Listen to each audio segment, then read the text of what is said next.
We truly are living in a golden era of 3D platformers. In the last year alone, I have gotten to experience many wonderful gems.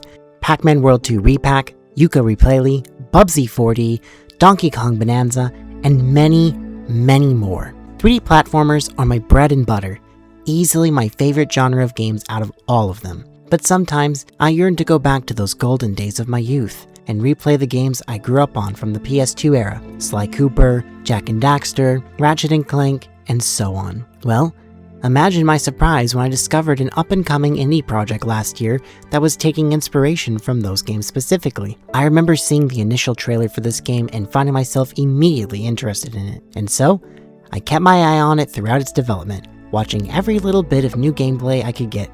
That game is called Duskfade, a game taking heavy inspiration from the likes of Sly, Ratchet, Jak, and even Kingdom Hearts. How could I not be interested? Well, you can imagine how surprised and excited I was when I was contacted once again by the wonderful people at JF Games asking me if I'd like a review code for the game. There wasn't even a second thought. I said yes and immediately got to playing it. Typically, for these review code games, I'll play them for about 2 to 3 hours, and then I'll put together a video of my improvised thoughts on them, given the short turnaround. But this time was different, much different. I found myself incapable of putting the game down. Duskfade did something that hasn't happened to me in some time from an indie game. It gave me a sense of wonder, one that I found myself struggling to pull away from. And before I knew it, I had played the entire game and was watching the credits roll. The short answer is yes, I highly recommend Duskfade. But I have so much to say about it, and I want to share my thoughts with all of you. This time around, I have actually written a script, so yes, this game is getting the same treatment that my full-scale videos get, because Duskfade deserves it. Thank you so much to JF Games and Weird Beluga for the code. Let's get into it. Duskfade is the story of 2 siblings, a budding friendship, and the pain of dealing with the loss of someone important to you. The story opens up with a young boy in the town of Ticktown, hurrying off somewhere important. This is Zirian, our main protagonist. Zirian heads to his home.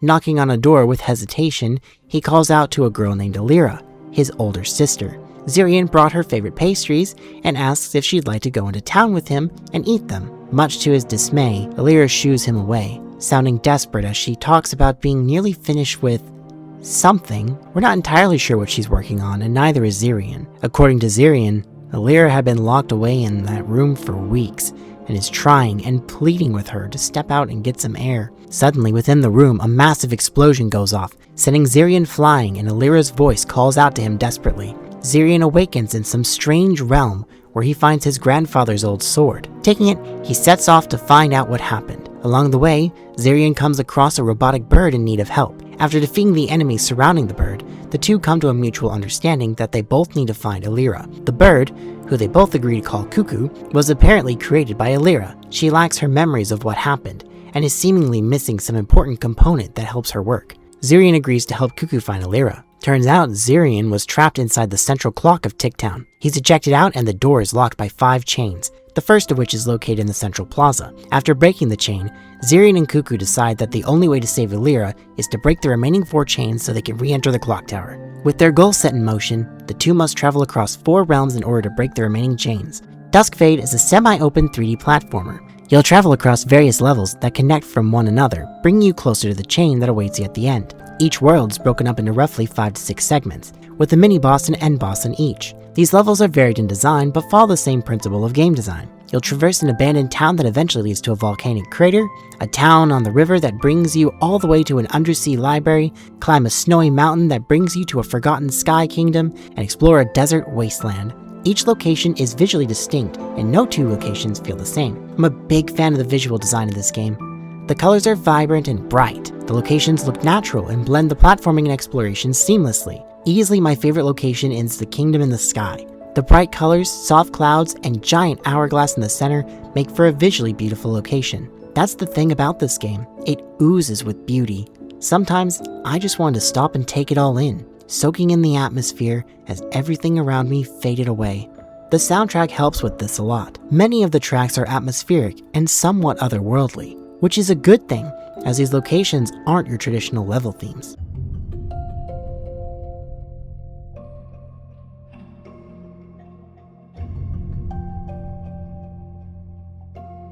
As Zirian progresses, he'll run into various characters who give him new abilities. A grappling hook, the ability to phase in and out of reality, rail grinding, and eventually, the ability to glide with wings. They all help to expand the base moveset and make the platforming refreshing as you grow stronger and more capable. In the beginning, Zirian's only moves are a double jump, wall jumps, and a roll that can be chained together with his jumps to do long jumps and aerial dodges.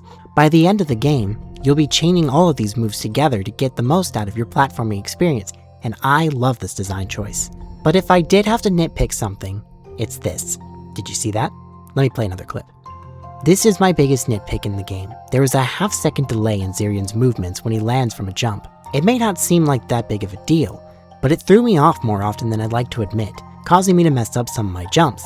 If this delay was removed and Zirian could continue moving the moment his feet touched the ground, I think the game would have much better flow to it.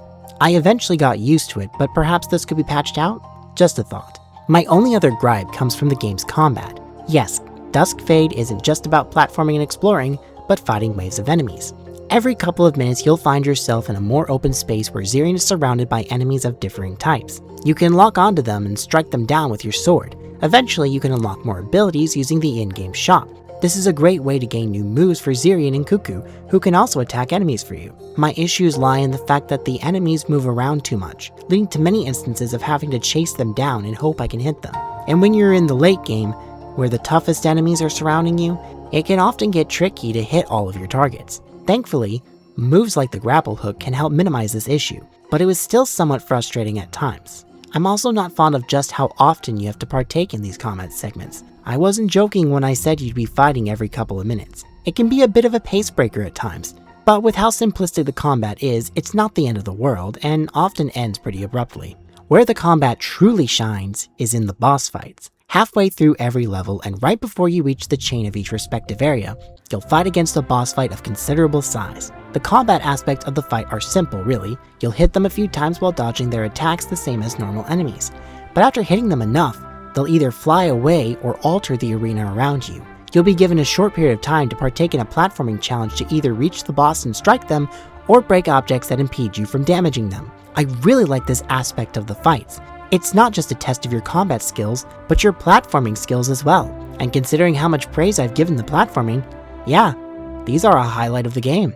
Every time you defeat one of the bosses, you get new story cutscenes. They're presented as flashbacks to what Zirian's life was like with his sister Alira and their grandpa, who we learn early on passed away.